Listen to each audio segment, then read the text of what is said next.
Welcome to Spectrum Sundays. I am Megan Sinisi, Miss Pennsylvania 2021, and the founder of a nonprofit organization for autism titled From a New Perspective. I am also a speech-language pathologist with a master's degree from the University of Missouri. And I am Francesca D'Alessandro, Miss Thousand Islands of New York, serving my community through AAA appreciation and awareness for autism. I am also a speech-language pathologist with a master's degree from the University at Buffalo.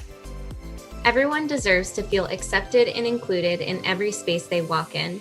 Our series aims to inspire you to advocate for yourself and on behalf of your loved ones, and we are so grateful that you're here with us today. Kelly Bensinger is a graduate of the Pennsylvania College of Technology of the Pennsylvania State University. Having earned a degree in early childhood education, Kelly began her career working with children with autism who need moderate to high levels of support. Now entering her 5th year in the field, Kelly has progressed into working with adults with autism. As a certified employment supports professional, Kelly is currently serving her clients as a career developer, focusing on advocating for her clients by meeting with businesses to develop customizable employment opportunities. Well, thank you again, Kelly, for being with us today. We're so excited to learn more about you and what makes you tick and some of your background and experiences. So we're excited to get to know you more. Sure. Thank you for having me. Of course. So could you start by telling us a little bit more about your specific role as a certified employment supports professional? As a certified employment supports professional, part of what I need to do is maintain my certification. I actually have to sit for an exam, and that certification is good for every 3 years. But that exam really encompasses seeing if we're knowledgeable on how we support individuals, as opposed to a blanket of, oh, we can do this with everybody.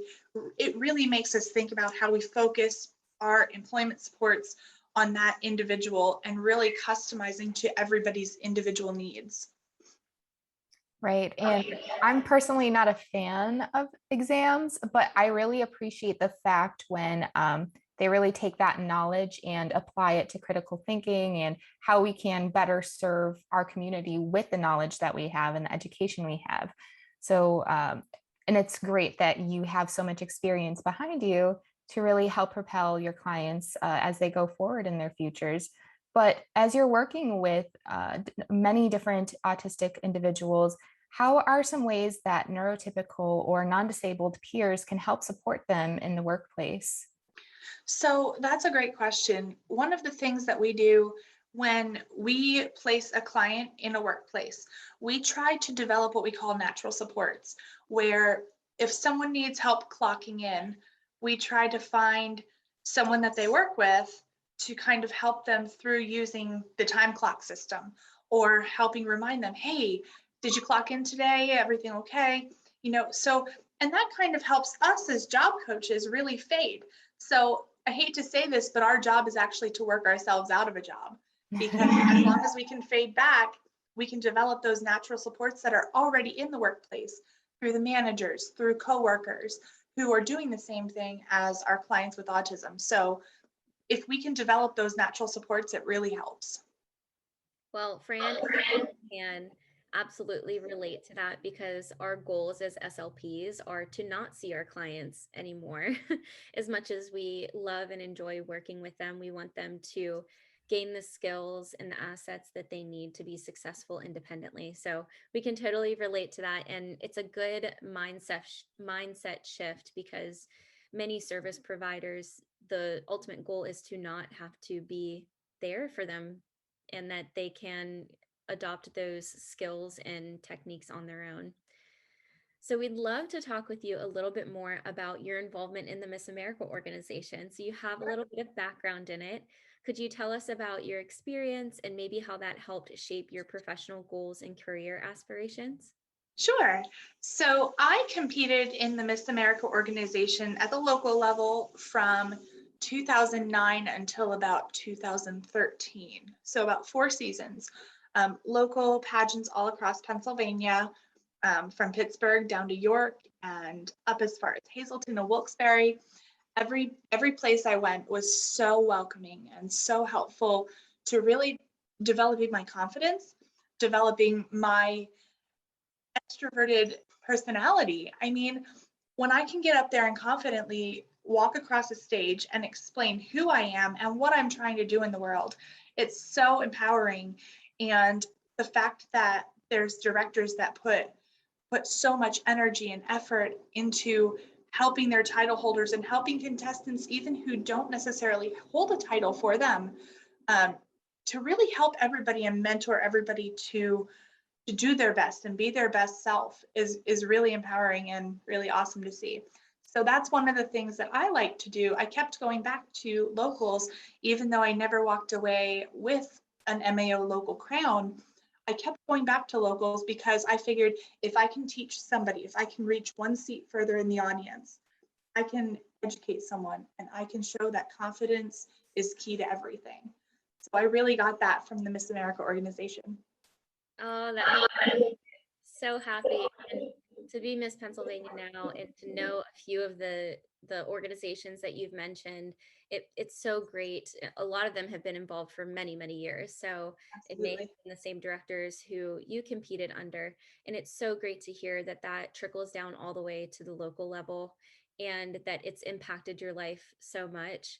So thank you for being involved and thank you for continuing to support the Miss America organization.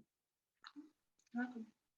And I think too, it speaks upon how there's this misconception or stereotype that these organizations, well, a lot of people see the sparkly crown and the sash, and they just see it for the pageantry that it comes off as initially, but really it is so much deeper than that. It's about the connections that you make, and you spoke upon that, and also the impact that you can make in your community, which you did with your autism platform, and it's shaped your career in what you've been doing. So and as well as with Megan and I and all of the different guests that we have on our series. So it's really amazing to see the impact that these organizations make on young women across the country.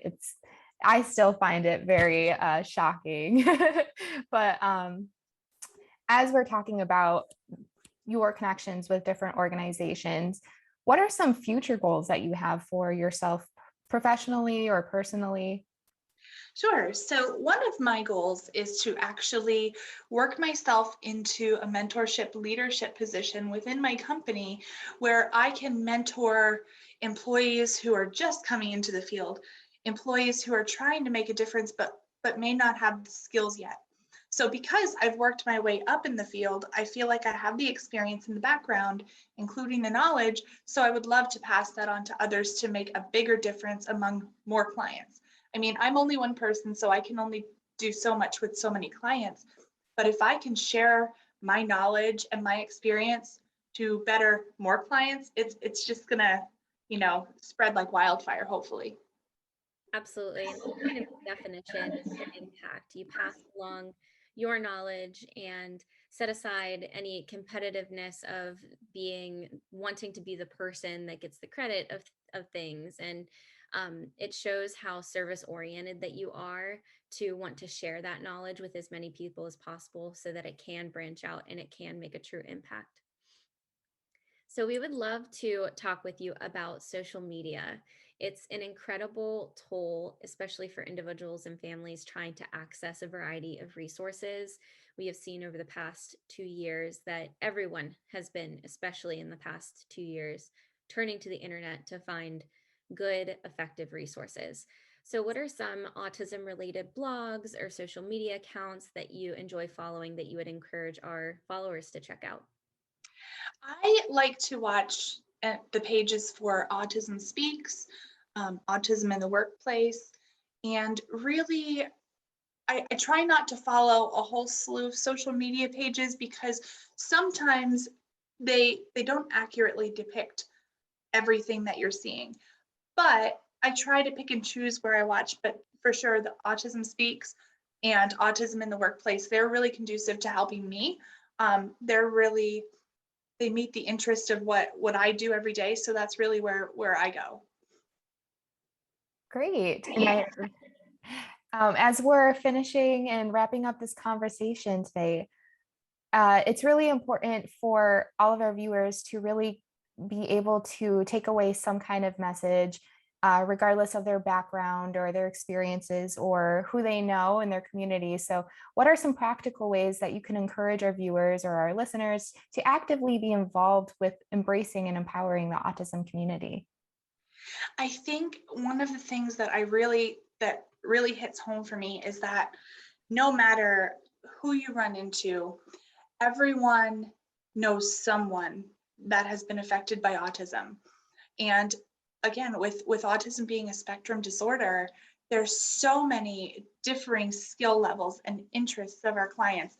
And I just encourage everyone to connect with someone and learn a way to speak with someone, to fulfill their life, to make someone feel meaningful and important, and empower them to do something good with their time. Yes, absolutely. Couldn't have said it better. So thank you once again for visiting with us on Spectrum Sundays, Kelly. We really enjoyed having you on and getting to know you a little bit more on and off camera. And if you enjoyed this episode and would like to learn more about her projects, please email her at kelly.bensinger, which is BENSINGER at vistaautismservices.org. So thank you everyone for watching, and we will see you next Sunday. Thank you for listening to Spectrum Sundays. We are your hosts, Miss Pennsylvania Megan Sinisi. And Francesca D'Alessandro, Miss Thousand Islands. Please make sure to subscribe to our series and follow us on social media to stay connected to autism professionals and self-advocates. And remember, true impact is accomplished through active listening and exploring the world through a variety of perspectives. Join us next week on Spectrum Sundays to help cultivate a community of inclusion, appreciation, and acceptance around autism.